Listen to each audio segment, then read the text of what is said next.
Welcome to the Advance Your Art podcast, where we talk about the journey from artist to entrepreneur and everything in between. You've worked hard to hone your craft. Now take it to the next level with tips, techniques, strategies, and routines used by successful artists to grow their businesses and careers. Now, let's get started and have some fun with your host, Yuri Cataldo.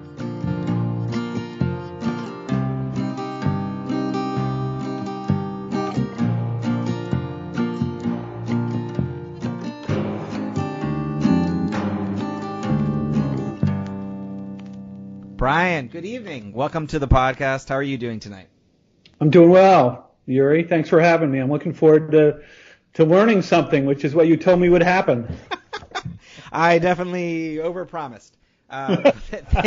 Thank you so much. Thank you so much for joining me. I really appreciate it. So, as I was going through your bio and reading things, I watched your TEDx talk about ideation and stimulation, which I found absolutely fascinating. Because you were giving different case studies, which I always enjoy. First off, what made you want to do a TEDx talk, and then why that specific subject? Well, the title of the talk was Creative Techniques to Solve Impossible Challenges. And that's, frankly, the work that I do. We facilitate ideation sessions, we do strategy. We bring groups together to help them come up with, quote, big ideas. And frankly, it's scary, right? I mean, I don't know what's going to happen when I lead these sessions. And so these were just some stories that I wanted to share of situations where people would say, you know, that's sort of impossible. How could we possibly reinvent a new way to sales project how many cars a large auto company is going to sell without using math, you know. and so these were real world examples, real world stories of the work that we do. Mm-hmm. And so that was the frame. Now, to answer your question about why a TEDx talk, you know, I think it was probably out of laziness. I didn't want to do a video of me as a speaker and edit this finely edited, 3 to 5 minute piece about why I'd be a great speaker. So I thought if I can do a TEDx talk, I can just send that to people. And if they don't like it, they don't want me anyway. So that was part of the motivation, frankly, to have a cred, because I've probably given 200 keynote speeches over the years, yeah. But I've never really had a video. Mm-hmm. So that was part of the motivation. Plus, I thought it would be fun. And if your listeners are that interested, it's not that much fun. It's a lot of work. It's a lot of work. You have to figure this thing out. You can't go over 18 minutes. You don't have notes. And you're up there. You can't really see the audience. You got this, bright light on you, and they basically say, go. Yeah. It's a bit stressful. So, I mean, it's fun to have done, mm-hmm. but the preparing is a lot of work. Would you do another TEDx talk? I actually would. I'm thinking of doing one on the guy who was one of the most prolific writers in the history of America. Mm-hmm. And this is Franz Stryker, and he was the one that created the Lone Ranger. He did 2,953 30-minute radio programs in the 30s and 40s. And what intrigued me about him was that there was a rumor in the world of creativity literature that he had used a word combination technique mm-hmm. in order to generate all those themes and ideas and stories for the Lone Ranger radio episodes. And so through quite a bit of research, I actually found the actual course guide that he used at the University of Buffalo. This was a few months before his death, actually, yeah. on how to teach people how to write or come up with ideas for stories. And it's a word combination technique is what it is. So I thought that would make for a fun TEDx talk. Yeah, that definitely would. I'm interested in that right now. If not, are you going to write a book about that? So I had not heard of this, but it sounds absolutely fascinating. Well, yeah, and it was weird because you'd read the history of radio, and they'd allude to this. Oh, and use this. You could call it morphological analysis or word combination technique, where just briefly for your listeners, you might say you generate a list of characters in one column, you generate a list of needs, their needs they might have in a second column, you generate a list of obstacles in the third column, and you generate maybe a list of solutions in the fourth. And then you randomly combine those to trigger ideas for your stories. And that's what he did. And that's how he was able to generate almost 3,000 of these radio episodes. He also created the Green Hornet, et cetera, et cetera. Yeah. So that I thought that would be a fun thing. To answer your question, I will not be writing a book about that. I did write an article about how Sting uses a version of this to write songs, which is there's a technique called semantic intuition where you essentially name an idea before you know what it is. Mm-hmm. I'll repeat that. You name an idea before you know what it is. So you might title a song and then write the song. Okay. Or Neil Simon, I don't know if you know, but he got the name or the title, The Odd Couple, for the play, and then he wrote the play. So often it helps to get the title first, or the log line even first, and then write it. Yeah. But to answer your question, no, I'm not going to write a book about that. I am working on a young adult novel, though, about the misadventures of some inventive young kids, and that's I'm in the rewrite of that. My agent is sort of pushing me to say, hurry up and rewrite it, so I'm working on that. Are you using this technique in that book? No, but I'm using. Thank you for that question. I'm using a bunch of different creative techniques that we do in our work. Mm-hmm. Wishing or worst idea technique or silly idea technique, whatever it is, that the student, the young inventors here use to solve the challenges in the book. So it will be, at the end of the day, first and foremost, it has to be fun and entertaining. Mm-hmm. But in the process, kids will learn some of these techniques. Yeah. Oh, that's cool. All right. So I'd like to backtrack a little bit and ask you about your college days. What made you want to study psychology?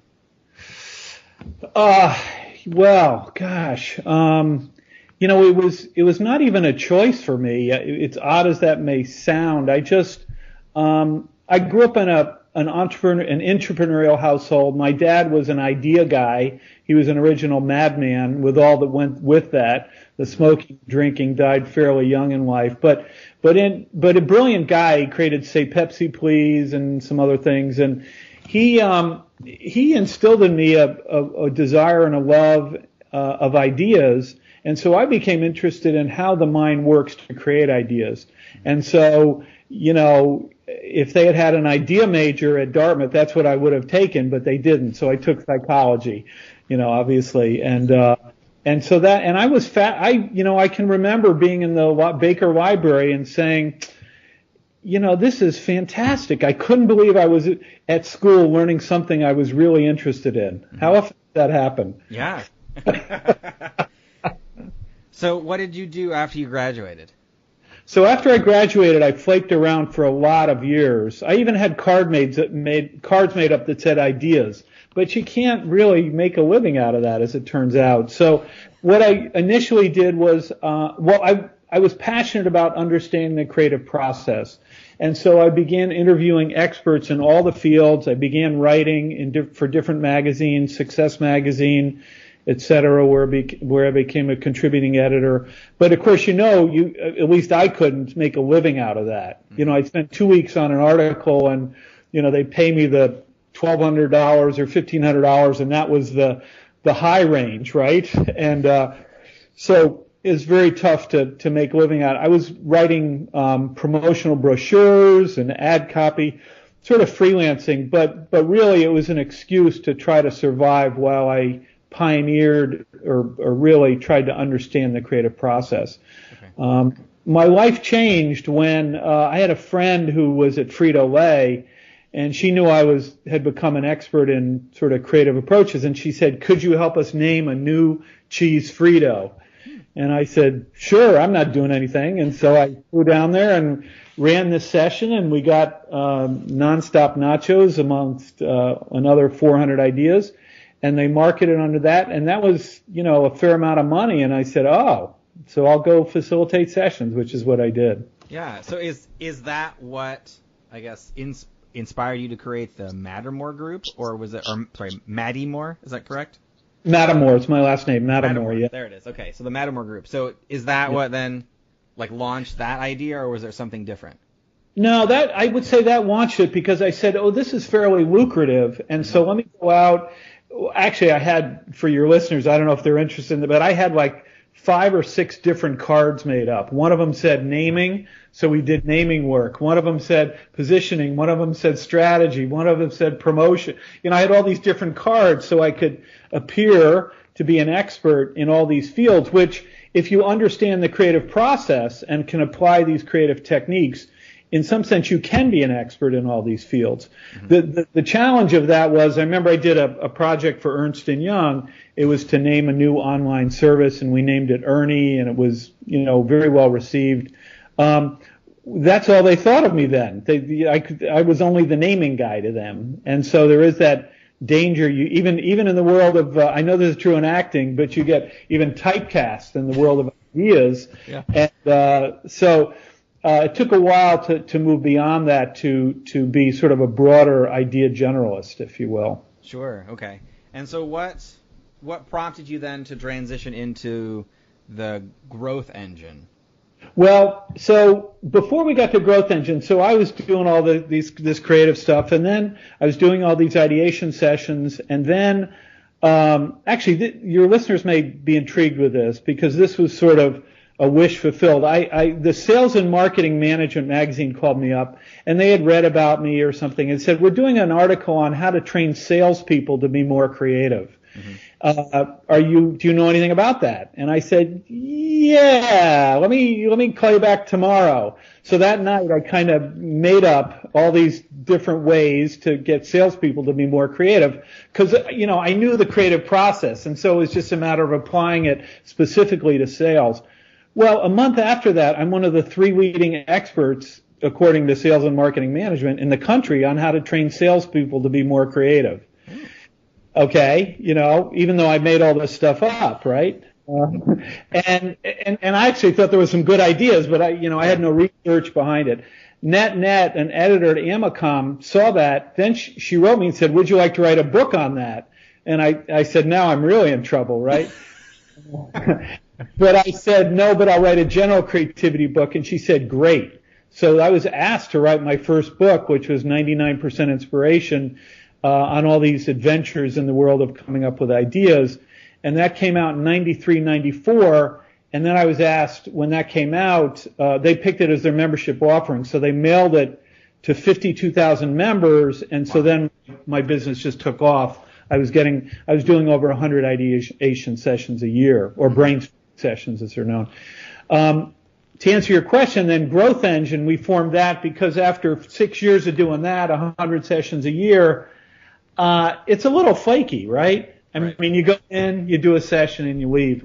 And one of my lead clients, Gary Fraser, who was named Market of the Year by Brandweek, we decided we form Growth Engine in order to take ideas, not just the idea, but to bring it to market successfully and all the disciplines that requires. And so that was really fun, and that continues to be fun. And we've been doing that now for, 19 years or 18 years, 19 years. So if you do the math, I guess I'm fairly old now. Not at all. Let's not do the... So I'm curious then about I guess the philosophy you use. So you said you do ideation sessions, and yes, that's like now design thinking is a very common term, especially with companies like with IDEO and a few other ones. Is there when you do ideation sessions, are there particular strategies that you use or systems that you use to help out people, or is it something that you've created on your own to help them, break through into a more creative mindset? That's a great question. One of my contributions to the field has been and there are dozens and dozens, you might even say hundreds of different, quote, ideation techniques or brainstorming techniques. Right. And so one of my contributions to the field has been to invent new techniques, but also to customize techniques for specific kinds of business challenges. So that if you have a new product development challenge,